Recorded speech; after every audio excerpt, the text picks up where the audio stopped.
Have you ever considered making a podcast? Well, Spotify has a great platform that lets you make them very easily, distribute them everywhere. You can even earn money while doing so, and it's all in one place. And the best part, it's all for free. It's called Spotify for Podcasters, and it's really simple to get started. So you record and edit your podcast right from your phone, your computer, whichever one that you like. And then when you publish them, they distribute your podcast directly to Spotify and also everywhere else that podcasts are heard.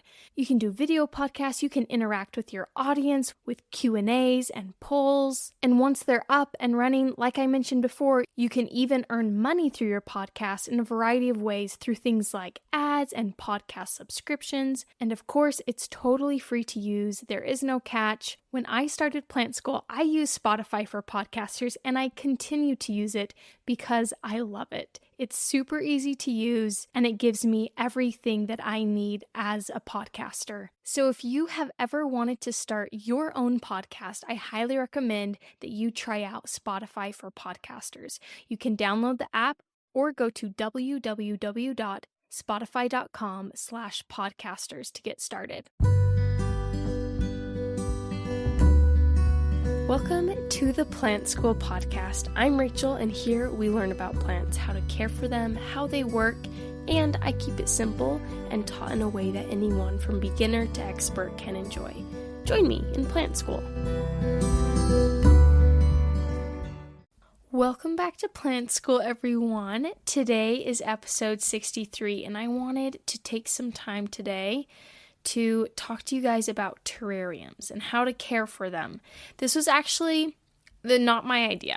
This was suggested by Kimberly. She messaged me on Instagram, and I thought that it would be such a fun episode to do. Oftentimes, if you guys ever have an idea for a podcast episode here on Plant School, feel free to shoot me an email at tinnyplants@gmail.com, or you can get on to my Instagram at tinnyplants and message me there. But all the time I'm open to taking requests, and a lot of the time they do make it onto Plant School. Not all the time. I won't say that because I don't want anyone to be disappointed, but a lot of the time I do take your suggestions and make some episodes on them. So I really appreciate Kimberly today for the suggestion about learning more about terrariums. This is something that I have done a few times, but honestly, they didn't turn out so hot. At least the first one I did. And after learning more about them, I know I say this a lot, but I really do want to try this again because it just seems kind of like an interesting sort of experiment. And I love science, and terrariums seem kind of like the perfect combination of ecology mixed with plants. So, first question, what is a terrarium? It is a sealed plant environment, and it can vary in size. It can be in a small jar. It can be in large cases with stands and with heating and lighting. But it is basically a sort of mini greenhouse, and terrariums, they can be sealed or open. Both qualify as a terrarium. But yeah, it's basically just a little environment in usually a jar that you can make yourself, or you can buy them, whatever floats your boat. And we'll talk about all of that. So what's the draw to them? What makes a terrarium so cool for people to have started them in the first place and love them still today? They are very easy to care for, and this is because they utilize being in an enclosed space or a semi-enclosed space. They use water circulation as the plants are respiring out water out of their leaves, and it condensates on the sides of that glass jar or container that you have it in, and then it slowly drips down back into the soil. So it's like this mini water cycle just going around and around. And your terrarium can kind of take care of itself. Some of them, you don't even have to water them at all because they get all the water they need from itself, from the respiration happening in the plants. They're super easy to care for once you get them down, and they can last a really long time. So it's kind of just like a fun little environment that you can peek into and look at. You can see it doing its own thing. So I mentioned they can last a long time. So just how long do they last? They can last actually several years. The oldest one on record, because I had to look this up. So it's claimed by a man named David Latimer. He lives in England, and he started his terrarium in 1960. So what he did, he took a single Tradescantia cutting, and that's a wandering dude plant, so a common house plant, and he put it inside this big jar. It kind of has like a small little opening, with a cork in it. He last opened his terrarium in 1972 to put in just a little bit of water, and he has not opened it since, and it's still alive. That's like 50 years. No additional water, no additional air, no additional fertilizer. It has literally been supporting itself, which is so incredible that it can do that. Like this tiny little ecosystem in a jar with this single plant is taking care of itself. And like I mentioned before, this is able to happen. He's able to keep this jar closed because plants use CO2 during the day. They give off oxygen as a byproduct, and that process at nighttime kind of flips around. So at nighttime, they give off CO2 and they absorb in the oxygen. So they are just kind of feeding itself, and they get their water through their roots, and it's just from the condensation on the jar from respiration that's coming down into the soil that they can then suck up through their roots. And as for like not using fertilizer, that's able to work because minerals are getting recycled when old leaves or an old stem, flowers, anything like that, when they die and they drop down to the soil, they get decomposed and it fertilizes new growth. There's lots of nutrients in dead plant material. Yeah, it's just like all these little cycles just spinning their wheels within this one terrarium. Okay, so we know that David Latimer has the oldest one, but when did they first start? Where did they come from?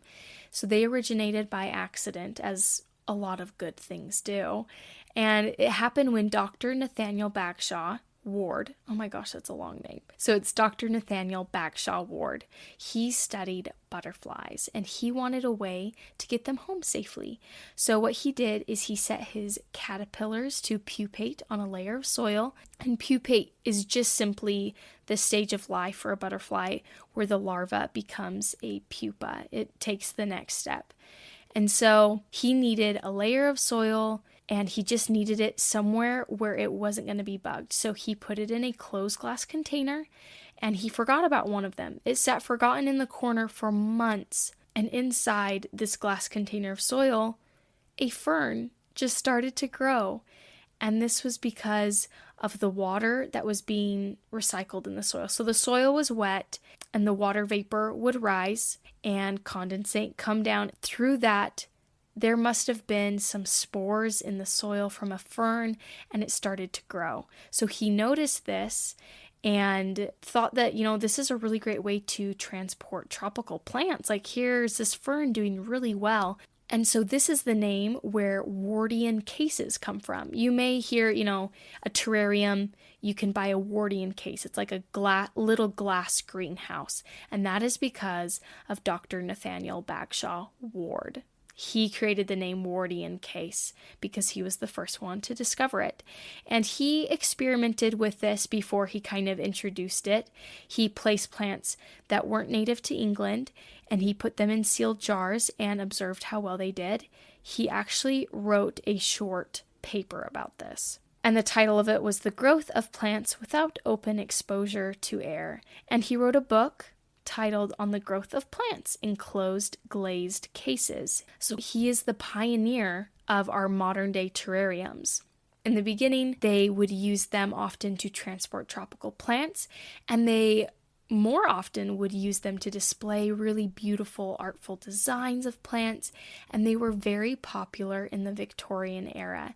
I've talked a little bit about the Victorian era in other podcast episodes, but back during that time period, they often had very drafty houses, and not a lot of houseplants could deal with that because they are used to warm tropical temperatures. So one of the plants that could handle that was the cast iron plant, and it became very popular in the Victorian era. But if you had the money, you could put in a terrarium or a Wardian case, because it would allow you to have all sorts of different plants that normally couldn't survive just out in the open air of your home, but it could survive in its enclosed case.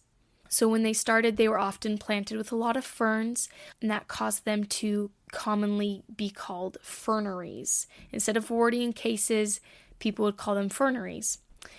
And on a completely different note of terrariums and how they started, it allowed scientists to understand different ecosystems and observe plants and small animals in an environment close to their natural ones without the scientists having to be there in their natural environment way across on a different continent or whatever it may be.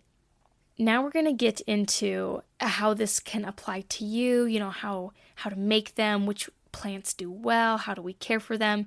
So first question, what plants do well? I'm going to list a lot because there's so many. So you can kind of go through your mind of like, ooh, I have that one. Maybe I could take a cutting from it and put it in a jar. We can see what happens. But here are some options. And there are more, so you can research if you are interested in making one. So number one, ferns. Obviously, we talked about how that was the first plant to kind of start this whole shindig. Ivies do really well. Irish moss, Swedish ivy, artillery fern, polka dot plant. Prayer plants surprisingly do well. Pothos can do great. Creeping fig, crotons, nerve plants, baby tears, peperomia, begonias. Carnivorous plants are a really good one. Parlor palms. Air plants can actually do splendid in terrariums. And just as a note, some of these plants, if they are fast growing or things like that, they can take over the terrarium. So just be aware of that. I've heard that ferns are one of those plants that can really just start to take over a terrarium. So just keep that in mind as you're choosing your plants. And besides houseplants, herbs can actually do surprisingly well. So things like thyme, cilantro, sage, basil, dill, oregano, chives, mint, and parsley. I know I named them all. But those do surprisingly well, and you can have them in a terrarium too, and it's kind of a useful terrarium. You can go in and snip out what you need. And as a note, when you are looking to choose what plants you want to put in, just be sure you aren't combining low light and high light plants, because when it is in a small container, it's gonna, you can't separate it. It's in a glass container, so you don't want some of them to die when you put them by the window, or some of them to die when you put them away from the window where it gets a lot of bright indirect sunlight. So just be aware that you are going to want to choose plants that have similar needs. All right, I'm going to take a quick pause right here, and when we come back, we will get right into how to make a terrarium of your own. Listen to the 48 Hours podcast for shocking murder cases and compelling real-life dramas from one of television's most watched true crime shows. Go behind the scenes of each episode with award-winning CBS News correspondents and producers in Postmortem, a weekly deep dive. Listen to 48 Hours wherever you get your podcasts. Hey there! Did you know Kroger always gives you savings and rewards on top of our lower-than-low prices? And when you download the Kroger app, you'll enjoy over $500 in savings every week with digital coupons. And don't forget fuel points to help you save up to $1 per gallon at the pump. Want to save even more? With a Boost membership, you'll get double fuel points and free delivery. So shop and save big at Kroger today. Kroger, fresh for everyone. Savings may vary by state. Restrictions apply. See site for details. All right, so getting right back into it, how do you make a terrarium for yourself? So first step, this one's kind of obvious. You need to find a container. This can be a jar, it could be a fish tank, it could be a vase, it could be a Wardian case, etc., etc. You can use plastic. It is just harder to see through plastic. It's not as clear as glass is. And you really want it to be a relatively clear material so that sunlight can get into it. So don't go picking up like a ceramic vase and thinking that you can make a terrarium in it. It does need to be a clear material. And just another note, make sure you clean it before you use it. You don't want any extra bacteria or fungi being in there that you aren't aware of. Once you have chosen your case, you are going to add a layer of gravel in the bottom. And these are just general suggestions. If you really don't want a layer of gravel in the bottom, it's totally fine. You can make it the way you want to. But that is just how most people will make their terrariums. After you have that layer of gravel, you can add a planting medium over the top. About 3 inches is what's recommended, and you can use soil, you can use coconut coir, anything that is a appropriate planting medium for your plants. Really, all you need it to be is clean and well draining. About 1/4 of your container should be that gravel that you added and the soil. So about 1/4 of it should be that. So if you're adding in multiple plants, best step is to take the tallest plant and put it in the back if it's being viewed from one side, or you can put it in the middle if this is going to be a terrarium that's viewed from all angles. And before you put them in, please check your plants thoroughly for pests, because if once you put them in your terrarium, they are gonna go crazy. It's just harder to get to, harder to deal with. It will spread to the other plants. So just to avoid that headache, make sure you check your plants before putting them in. And once you have done that, you can go ahead and start putting in your smaller plants. You can put in items of interest, things like moss or shells or rocks, driftwood, really anything. You could put in little toys if you really wanted. I feel like if I made one with my boys, they would want to put in some of their cars. And you can do that. It doesn't matter. You can make it however you want. And so once you have it all set up, you're happy with how everything is placed in there, you're going to water it. You don't want to drench it. Heavy watering really isn't necessary for terrariums. So just get it to the point where the soil is sufficiently moist and you can spray it down if you want to with like a spray bottle. And if, going through that whole process, you're sitting and listening like, I don't want to do that. That's too much work. You can buy one. There are terrarium kits for people like you, if that is you. And usually they range from anywhere like as low as $10 up to like $40 on average. There are ones that are much more expensive, of course, but on average it's like $10 to $40 range. And they come with everything you need to make your own terrarium. Usually they don't include the plants though. That is something they will have you choose on your own. Okay, so we have the knowledge of how to make a terrarium. So how do we care for it? We want to make sure this thing lasts, right? We don't want to spend all this time just to have it die. Like mine did. Oh, guys, I made one and I don't think I knew that I could close it up and leave it closed. So I left it open and it dried out. And yeah, I had planted a little evergreen. Oh, what was it? It was like a Scots pine, which probably wasn't going to do well anyway. And yeah, it just got crispy and died. If I had all this research and knowledge that I'm giving you now, I am certain that it would have lasted a much longer time. So this is how you're going to care for one and not do what I did. Water when the soil becomes dry, and just enough to moisten it. Again, we aren't drenching the thing. It won't be as often as your other houseplants. This is just because there is water being recycled throughout a terrarium's lifetime. It's reusing that water very efficiently. I would say on average, if you're someone who needs a timeline, it's maybe once a month at the most. Open terrariums, if it's not sealed, it might be more like every 3 weeks, depending on the plant. It might be more than that. Just make sure you're checking up on its soil every now and then. If it is a sealed terrarium, it is actually recommended to open it every once in a while to let in fresh air, about every week. Some people like to do it daily. That seems a little extra for me. I do not think I would remember that, but maybe you guys would.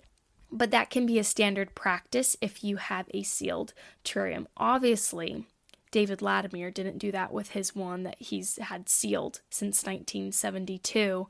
But for you, just keeping it not as a record holder or a science experiment, you can open it, as often as you need to. And then mist the plants as needed. Again, they don't need it a whole lot. And when you're putting them in your house, like the whole terrarium itself, it's recommended to put it in indirect sunlight or you can provide artificial grow lights if that's an option. You have a place where you can put those. Those work really well. If you put it in direct sun, it can cause the terrarium, because it's an enclosed space, right? So it can cause it to get a bit hot. And you want to make sure that they don't bake in there. You want to remove the lid if it's getting direct sun, just so it can release some of that heat. In general, indirect sunlight is best, and several feet from a window is usually the ideal. It's also recommended that you wipe them down, not just on the outside, like doing your normal dusting and things like that, but also on the inside. You can get like a damp cloth or a paper towel and just wipe it away. That makes it so you can see in. It keeps any fungal growth from taking over the sides and clouding your vision. I've seen some where they can become really green. And so just taking a damp cloth on the outside keeps that fungal growth to a minimum. And you're also going to need to prune your plants as needed. And this is just to help them maintain compact growth. If you just let them grow, they can get really spindly. So by pruning it helps them keep them shorter and more maintained. And go ahead and remove any dead growth that you see. You can just take a more natural approach and let it die, and that will kind of be the fertilizer. But again, that can bring in different kind of pests or bacteria or things like that. So I do recommend a prune. Some people will actually have like an entire ecosystem going on in their jar where they will add in bugs, and those kind of take care of the decomposition process for them. So if that's something you're into, if you love bugs, you can put some in there, and they will usually do a great job of getting rid of all of that dead plant material that's falling down. But yeah, in the end, I would just recommend to prune just to prevent those fungal and bacterial infections from becoming problems and maybe even killing your plants. Last thing for caring for your terrarium, which is like not really a tip on how to care for it. It's like a tip of how you don't have to care for it. Fertilizing is not necessary for a terrarium.